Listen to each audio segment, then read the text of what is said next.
Alors, après notre analyse et notre information décryptage concernant ce qui s'est passé à New York avec Nathan Nata, Premier ministre d'Israël. Je vous souhaite un très bon week-end. Il est forcément déjà, il fait nuit déjà de votre côté. Chez nous, c'est maintenant qu'il est midi. Donc, rassurez-vous de me mettre beaucoup de j'aime. Chers camarades peuple d'Afrique, n'oubliez surtout pas de partager et de commenter pour que la discussion puisse se poursuivre. Je m'efforcerai de lire tous vos commentaires qui vont m'aider à me mettre sur le droit chemin. Alors, après cette introduction, nous allons entrer donc dans le fin fond du sujet. De quoi s'agit-il?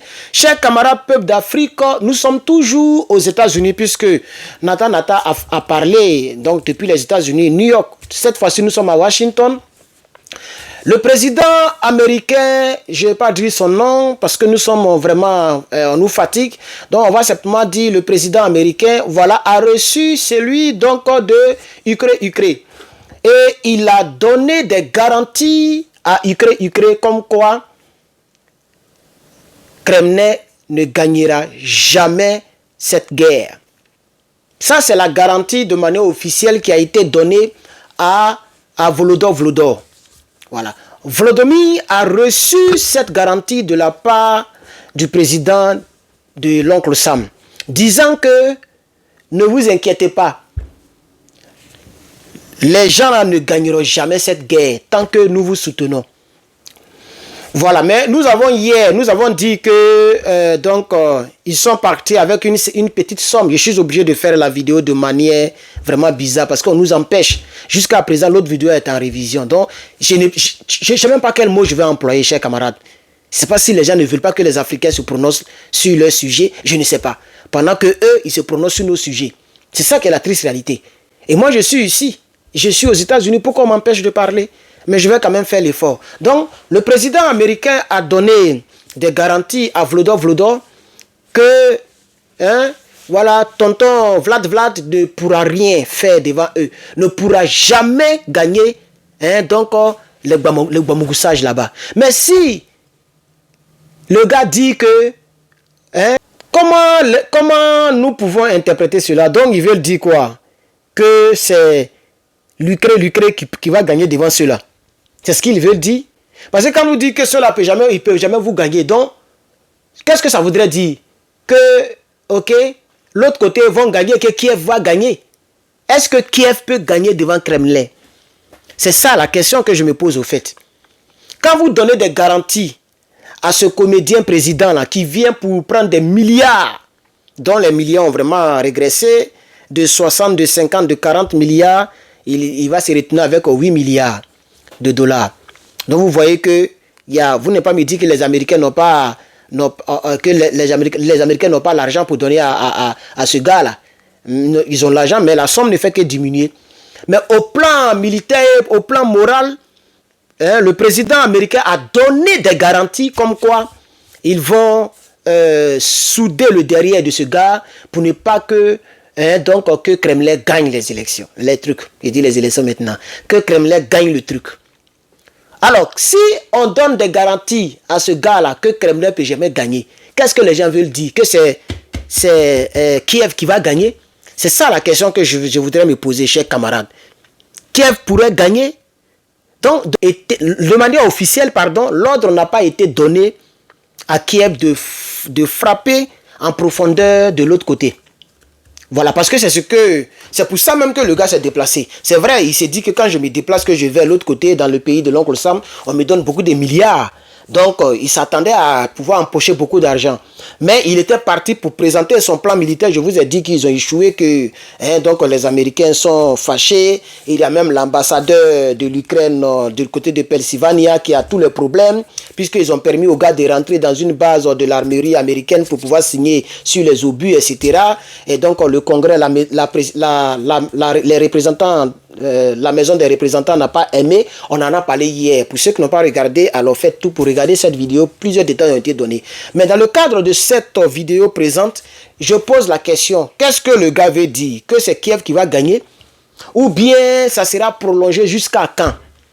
Voici un peu les quelques questions en tant qu'analyste politique.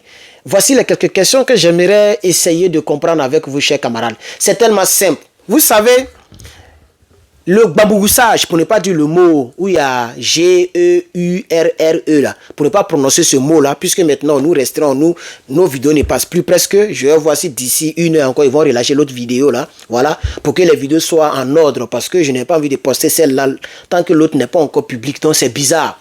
Ça fait plus de 1h30, 2h, ils sont en train de vérifier. On ne sait pas ce qu'ils vérifient. Je n'ai montré aucune vidéo extérieure. C'est moi seul qui parle. Mais c'est les propos, ils sont en train d'analyser vraiment pour voilà. Phrase par phrase, mot par mot. C'est ce qu'ils sont en train de faire.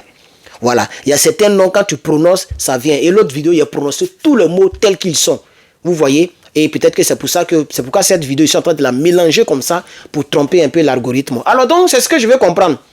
Parce que moi, je sais que, mais soyons sérieux. Bon, on va aller en profondeur du sujet. Vous savez très bien que Volodymyr voulait l'accord des Américains pour Gbambougou la Russie, pour dronistifier la Russie. C'est ça le premier but de son voyage. Il a tapé poteau. Parce que, officiellement, les États-Unis n'ont pas donné l'ordre à Volodymyr de Gbambougou l'autre côté. L'ordre n'a pas été donné officiellement. Comme je vous ai dit, les Européens font semblant d'ignorer la Russie. Mais ici, là, les gens n'ignorent pas la Russie. Hein. Les gens prennent très au sérieux tout ce que le gars dit. Et le 25 septembre, j'étais tellement occupé à l'école, je n'ai pas eu le temps de me prononcer là-dessus. Sinon, le doyen, l'autre côté, il a parlé. Ah oui, Vlad a parlé. Il a parlé. Il a dit clairement que l'Ukraine n'a pas le décryptage, c'est-à-dire les moyens de décrypter des armes de très longue portée. L'Ukraine n'a pas cette technologie au fait. Ce genre d'armes de très longue portée avec précision là, c'est quelques pays qui sont dans le monde. L'Ukraine n'est pas encore arrivée à ce niveau. Donc, on peut leur donner ces armes-là, hein, mais Vlad dit, si ces armes-là ont été utilisées de l'Ukraine en Russie, alors on comprend clairement que c'est les gens là qui sont là en train de faire ça. Parce que il n'y a pas d'ingénieurs ukrainiens pour déplacer, pour décoller ce genre d'engin-là. Ils n'ont pas cette technologie. Donc, voilà, au titre de notre réflexion d'aujourd'hui, c'est ce que je voulais mettre. J'ai pris le temps de mettre ça un peu ici. Voilà. Donc, le décryptage, les chiffres de décryptage de ces armes-là, hein, ils n'ont pas ça. Ils n'ont pas ça. Donc, si les gens arrivent à utiliser, c'est ce que le gars a dit le 25 septembre, c'est ce qu'il a dit. Si les gens arrivent à framponner le territoire russe, c'est que c'est Tano, j'investe, hein, c'est cette organisation militaire Tano, voilà. C'est Tano qui a donc aidé. Ça veut dire qu'il y a des gens, des gens tapis dans l'ombre qui sont quittés dans ces pays-là et qui sont à Kiev et qui montrent comment on fait. Donc ça veut dire que c'est une déclaration de gbambougoussage entre l'autre côté et ici. Je ne sais pas si vous comprenez un peu ce que je vais dire, chers camarades. Donc dans le cadre de cette vidéo, c'est quelques informations que je voulais me donner et puis en même temps, je voulais me poser quelques interrogations que je voulais me poser et en même temps dire que si le gars donne des garanties à Volodymyr que la Russie ne peut jamais gagner le gbambougoussage, alors qui va gagner le gbambougoussage? Parce que ça ne tient pas la route quand on dise que hein, l'Ukraine va gagner le gbambougoussage. Ça ne tient pas la route, moi je n'y crois même pas. Même si je suis assis ici, même si, voilà, parce que j'ai prêté serment, je suis aussi citoyen américain. Même si je suis citoyen américain, mais je ne l'accepterai jamais qu'on vienne me dire à moi qu'un gbambougoussage entre Kremlin et puis Kiev, que Kiev va gagner. Je ne le croirai jamais. Même si tout anneau, tout l'anto, j'ai inversé, est derrière l'Ukraine, ils ne pourront pas. Ils ne pourront pas. Vous voyez, il ne faudrait pas qu'on puisse diminuer le pays de Vlad comme ça. Ce n'est pas un petit pays, c'est quand même le plus gros pays de l'Europe. Que les gens arrêtent de jouer avec le peuple de l'Ukraine. Et je me demande qu'est-ce qui se passe dans le tibia de Volodymyr. Il n'a pas compris que les gens sont en train de faire rugby avec eux. Les gens sont en train de jouer petit poteau avec eux. Vous vous laissez manipuler comme des petits enfants. On vient te garantir que non, ne t'inquiète pas, cela ne peut jamais gagner. Ça dure parce que oui, vous avez des soutiens. Mais ça ne veut pas dire que vous allez arriver quelque part. Moi, je pense qu'il faut qu'on soit vrais les uns les autres. Une autre partie de notre analyse que je vais terminer bientôt, nous sommes déjà à 12 minutes, c'est que vous savez que quand il y a la guerre, c'est-à-dire le gbamougousage, désormais, si vous entendez gbamougousage, je suis en train de parler de la guerre. Si vous entendez dronistification, je suis en train de parler des frappes. Parce que quand il dit guerre et frappe, ils vont fatiguer tes vidéos. Donc désormais, si vous voyez que je dis dronistification, c'est que je parle des frappes, de toutes sortes de frappes. Ok? Si je parle de gbamougousage, c'est que je parle de la guerre. Voilà, ici je vais dire les mots, même s'ils ont frappé la vidéo, c'est pas grave. Mais pour les prochaines vidéos, pour que vous puissiez comprendre mon langage. Donc après, je vais mettre les définitions de tous mes mots que j'ai créés en commentaire, en description ou en commentaire. Comme ça, si tu ne comprends pas ce que j'ai dit, tu vas regarder le dictionnaire de Herman le Patriote. Donc vous voyez, moi je pense que nous les Africains, on doit comprendre que plus il y a le gbamougousage, plus les gens se font de l'argent. Les pays qui produisent donc les gbamougouteurs se font beaucoup d'argent. Donc, vous allez voir que les puissants pays comme le pays de l'oncle Sam, comme les Toubabou de l'autre côté, etc., etc., vous savez très bien que plus il y a le gbamougousage, mais plus il y a de l'argent pour ceux qui fabriquent les trucs. C'est ça que la triste réalité. Et puis quand l'Ukraine vient ici pour pouvoir prendre le jet ou bien pour pouvoir prendre les gens signent des papiers sur de long terme qui va arranger aussi le pays de l'oncle Sam.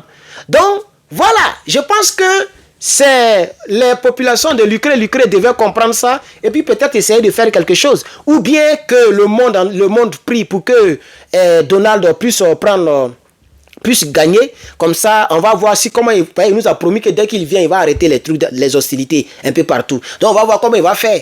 Parce que je crois que plus le gbamougousage dure, plus il y a beaucoup de djouf, beaucoup de personnes sont en train de partir. C'est des pères de famille qui s'en vont. Donc, en tant que panafricain, et l'Afrique lui-même, en tant que berceau de l'humanité, nous ne sommes pas des partisans du gbamougousage. Voilà. Moi, je peux soutenir le gbamougousage contre les terroristes. Ce que l'AES est en train de faire, le Mali, le Burkina, le Niger sont en train de faire. Moi, je suis d'accord, je les soutiens. Parce que les gens, leur but, c'est de faire du mal à la pauvre population. Vous voyez? Mais les trucs, les gbamougoussages froids, les guerres froides, tout ça là, et puis les gens sont en train de partir pour rien. Personnellement, je voudrais que ça puisse finir parce que nous sommes dans une période où des pays possèdent des gbamougoussages de très très haute technologie qui peut même détruire toute une ville ou même tout un pays. Ce n'est pas des choses avec lesquelles on joue. Et l'autre côté, Vlad a été il a été très direct et très précis. Il a été très direct et très précis. Si ces gens d'armes de longue portée ont été utilisés depuis Kiev, c'est qu'il y a des gens tapis dans l'homme qui ont donné les décryptages, qui ont permis aux ingénieurs de pouvoir faire ça. Parce que l'Ukraine n'a pas cette technologie. Par conséquent, l'autre côté, les gens vont vouloir répliquer et ça va s'embraser. Vous voyez? Voici un peu ce que je voulais dire dans le cadre de cette vidéo. Merci pour votre haute attention, votre haute écoute. Et n'oubliez pas de mettre beaucoup de j'aime. N'oubliez pas de continuer le débat en commentaire. Et surtout, n'oubliez pas de relayer, de partager. Partager, c'est informer. De partager cette vidéo pour qu'elle puisse faire du bien. Donc, à tout le monde et à vos proches. Merci pour votre haute attention. À très bientôt. Merci.